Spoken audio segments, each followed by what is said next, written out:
Welcome back, War Room fans. So, I decided to do a follow-up video on that optional rules segment that we did, that Bryce and I talked about, that Lee did over on Board Game Geek. So you can watch the previous video on the 3 ideas that he had. But one of the ideas was, and an idea that Bryce and I have been throwing out, is that subs, when they hit these convoy routes, oops, let me get my hands in here. So these subs get to roll 2 dice, right? Okay. So that optional rule, to explain it, let's just use the pieces. So how the game works currently is if these 3 subs get in here at the end of the turn, and the British and America, or they don't have anything, the Allies don't have anything in here, we get to roll 3 dice on this convoy cluster. Okay.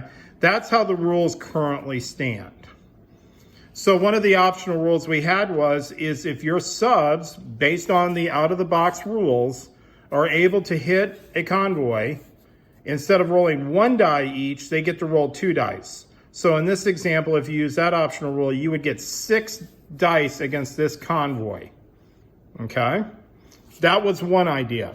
The second idea that Bryce and I have been exploring is, when you watch the video, Bryce's idea is that it's not necessary, he doesn't like the idea of, well, the subs are weaker compared to the strat bombers, okay, here.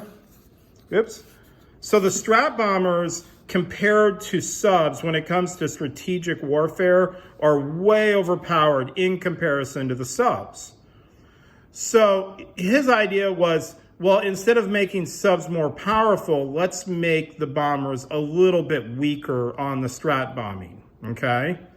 And I'm going to explain the optional rules that Bryce and I have been discussing. We'll start with the subs, and then we'll do the bombers, okay? So the idea that we've been exploring is to make the subs on the combat chart over here the same as the bombers, okay? So what I mean by that is, let's say we send the 5th out into A8, okay? And Britain sends the 6th into A8 to stop them, okay? So under the current rules, we would just have a naval battle. There would be no convoying. We think the subs should still get a convoy shot. And how we're going to do that is on our battle board up here, okay? So we're going to make it like the bombers. So what does that mean? So in that battle, we would just assume, the British most likely will just go offensive. They might go escort just in case, the subs get lucky. I mean, they do get 6 shots.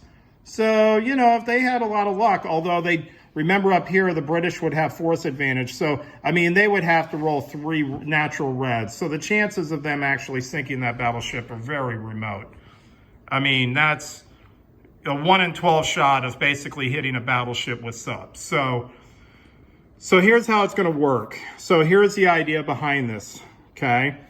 So the British get to roll 7 dice, okay, against the German subs. In this, for what we're describing, it really doesn't matter what happens over here. The subs are going to shoot back, and they'll most likely destroy this guy, and that's what it'll look like. But let's say they shoot at him 7 times, and over here, let's say they destroy 1 sub and damage another sub. So after the combat, after the 7 shots, that's what it looks like, okay? So obviously we have 1 destroyed sub.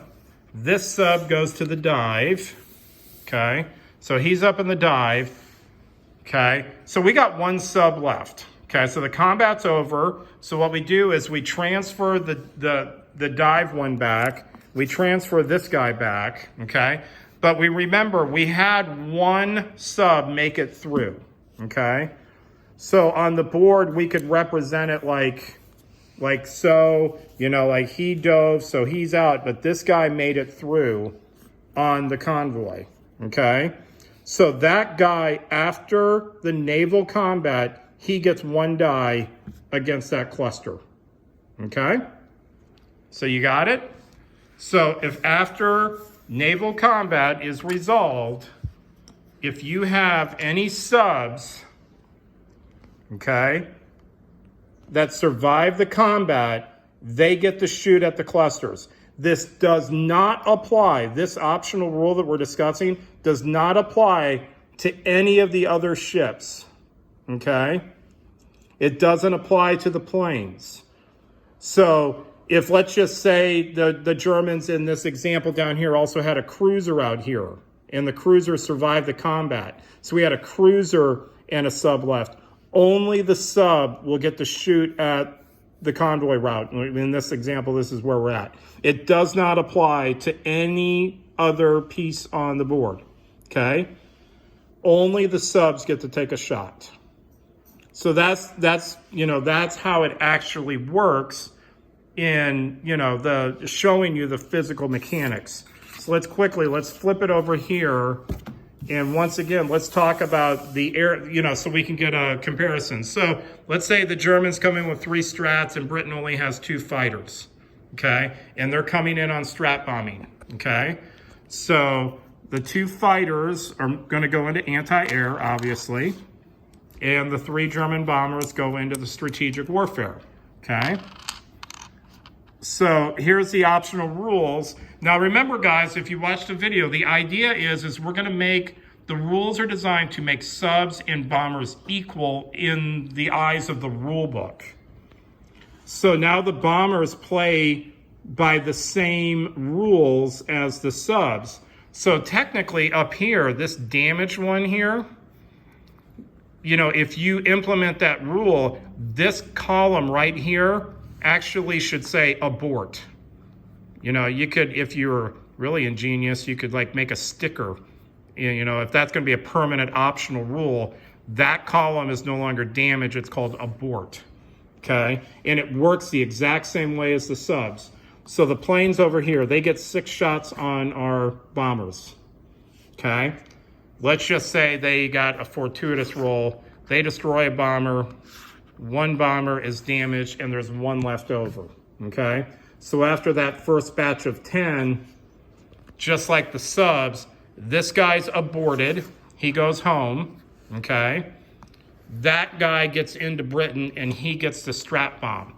This guy does not, because it's just like the subs, he's gone, okay? So, because remember, under the current rules, if you have a damaged bomber, you would have gotten 8 dice on Britain instead of just 4. Okay? So that's showing you guys on the board, instead of just talking about it, showing you how it works. Now, let's say we had a bigger combat. Instead of just 2 fighters, let's say we had 4. So they got 12 dice. Okay? So after the first batch of 10, he's aborted, he's gone. They roll their second batch of 2, and let's say they rolled a black, and they damage this bomber, okay, on their second batch of 2 dice. Well, then he aborts, and now all the bombers are gone, and they don't get the strat bomb, okay? It's the exact same thing with the naval aspect too. Okay, so if we flip it back over here, and let's just say Germany shows up with 5 subs, and, so we got a big wolf pack down here, and the British show up with 2 battleships and 2 cruisers, okay? And they all go offensive. Heck, let's just put the 5th in here. So we got 6 subs against 2 battleships, 2 cruisers. The battleships go offensive, that's 8. The cruisers go escort, so that's 12. So once again, we're back to that example of 12. So let's just say they killed 2 subs and 1's damaged. So they got 5 hits on that first batch of 10. He aborts or goes to dive. Then he gets 2 against these guys. Let's just say he hits another one. These guys go to dive. These 2 survived, so those 2 guys get to take a shot at the convoy, whichever one we're in, okay? So that's showing you physically on these boards how that optional rule idea works. Now, remember, these subs, though, they do get their 2 against the surface, okay?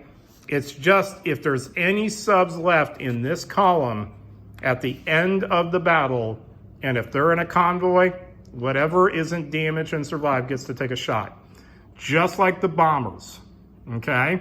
By implementing this rule with the bombers, you're now gonna start powering down the bombers a little bit because you can start aborting them. You don't have to kill them outright, okay? So I'm showing you guys on the battle board how that optional rule will work. So let me hear back from you. Talk to you guys later. Bye.